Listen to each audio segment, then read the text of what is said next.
तो हाउसफुल 5 अच्छी फिल्म नहीं है। हाँ भाई, सच बोल रहा हूँ। It's a pathetic piece of crap which is just made for cash grab in the name of Housefull franchise. तो देखो, तुम्हें इस फोमो से बचाने के लिए कौन सा वर्जन देखना चाहिए और कौन सा नहीं, इसके लिए मैंने ये दोनों वर्जन देख लिए ताकि तुम्हें इस दर्द से दो बार गुजरना ना पड़े। तो मैं आया हूँ तुम्हें बताने के लिए कि मूवी में क्या अच्छा है और क्या बुरा, बस तुम एंड तक जरूर बने रहना और मैं तुम्हें एग्जैक्टली बताता हूँ कि दोनों वर्जन में डिफरेंट क्या है। तो देखो, इसकी स्टोरी वही है जो हमें इसके पिछले पार्ट्स में देखने को मिली थी, जहाँ पर एक ही नाम के मल्टीपल कैरेक्टर्स और उनकी बीवियां आपस में मिक्स मैच हो जाती है और वहीं से मूवी अपनी मेन कॉमेडी शुरू करती है। तो इस मूवी में भी वही कहानी का यूज किया गया है। ये एक क्रूज शिप है जहाँ पर एक बहुत रईस आदमी है, पर वो मर चुका है और उसके मरने के बाद पता चलता है कि उसने अपनी सारी प्रॉपर्टी अपने पहले बेटे जॉली के नाम कर दी है, जिसे अभी तक किसी ने भी नहीं देखा। और सब लोग वेट कर रहे होते हैं जॉली के आने का। तब वहाँ पर एंट्री होती है तीनों जॉलियों की, जैसे आपने ट्रेलर में भी देखा था। पहला रितेश, दूसरा अभिषेक और तीसरा अक्षय। और तीनों वहाँ आते ही ये साबित करने में लग जाते हैं कि इन तीनों में से असली जॉली कौन है। तो उसी बीच वहाँ पर एक मर्डर हो जाता है। तो ये मर्डर किसने किया, क्यों किया, इसी पर इसकी पूरी स्टोरी बेस्ड है। अब इसके वर्जन्स की बात कर लेते हैं। तो जैसा मैंने आपको बताया कि वहाँ पर एक मर्डर हो जाता है, तो दोनों वर्जन्स में यही अंतर है कि ए में कोई और किलर है और बी में कोई और किलर है। जैसे कि ए में सपोज करो अक्षय कुमार किलर है, तो बी में रितेश देशमुख किलर है। अबे सपोज करने बोल रहा हूँ, ये कोई स्पॉइलर नहीं है, ये दोनों किलर नहीं है मूवी में। और बस लास्ट के 20 मिनट में 15 से 20% का फर्क है और बाकी कुछ भी फर्क नहीं है मूवी में। तो ये सब सुनने के बाद समझ आया कि इसके मेकर्स कैसे तुम्हारा और मेरा सबका काट रहे हैं। अब अगर मैं बताऊं कि मूवी कैसी है, तो भाई अच्छी नहीं है। मुझे पर्सनली मूवी अच्छी नहीं लगी। देखो, कॉमेडी एक सब्जेक्टिव चीज है जो मुझे पसंद आ सकती है। जरूरी नहीं कि वही चीज आपको पसंद आए, या फिर आपको जो पसंद आती है जरूरी नहीं कि वो मुझे भी पसंद आए। तो ये मेरे टेस्ट के हिसाब से मुझे मूवी अच्छी नहीं लगी, पर शायद आपको अच्छी लग सकती है। बस कुछ गिने चुने सीन से मुझे खुलकर हंसी आई। बाकी पूरी मूवी में कुछ ऐसा था कि लाइक ओके ठीक है, मतलब ठीक है, अच्छा है, ठीक है,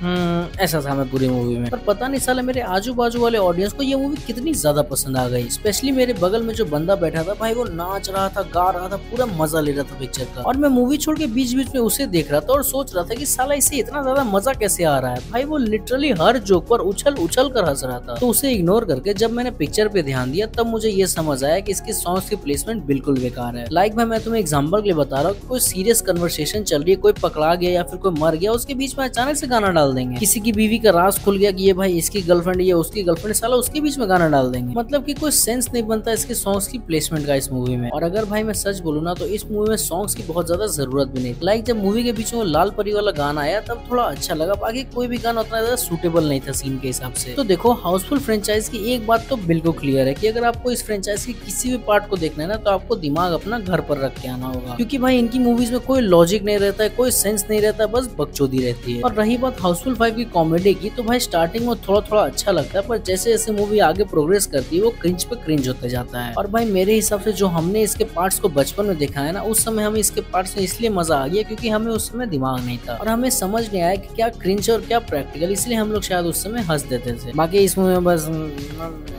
ठीक ठाक है, बस ठीक ठाक है, बस उतना खास भी नहीं, बस ठीक ठाक है। तो अब अगर एक्टर्स की परफॉर्मेंसेस की बात करें, तो इस मूवी में मुझे बस दो लोगों की एक्टिंग अच्छी लगी। सबसे पहले भाई अपने अक्षय कुमार। लाइक भाई उनकी कॉमिक टाइमिंग प्रॉपर वापस आ चुकी है, वही वो भागम भाग वाली कॉमिक टाइमिंग। और अब उन्हें इस पिक्चर में देखने के बाद लग रहा है ना भाई कि हेरा फेरी 3 और भूत बंगला में मजा आने वाला है। और दूसरे एक्टर जिन्होंने इस मूवी में कमाल कर दिया वो थे अपने अंडा कड़ी पत्ता। बाकी सब मूवी में बस ठीक ठाक ही है, पर अगर तुम्हें कुछ स्पेसिफिक वर्जन देखना है तो ये देख लो, वो मेरे हिसाब से थोड़ा बेटर था। अब भाई मुझे समझ नहीं आ रहा है कि इस मूवी को तुम्हें सजेस्ट करूं या फिर नहीं, क्योंकि भाई कॉमेडी सब्जेक्टिव होती है। तो अपने हिसाब से देख लेना कि तुम्हें ये पिक्चर देखनी है या फिर नहीं। बाकी मिलता हूँ अगली वीडियो में जल्दी, पर अगर आपको उससे जल्दी मिलना है तो इंस्टा फॉलो कर लीजिए।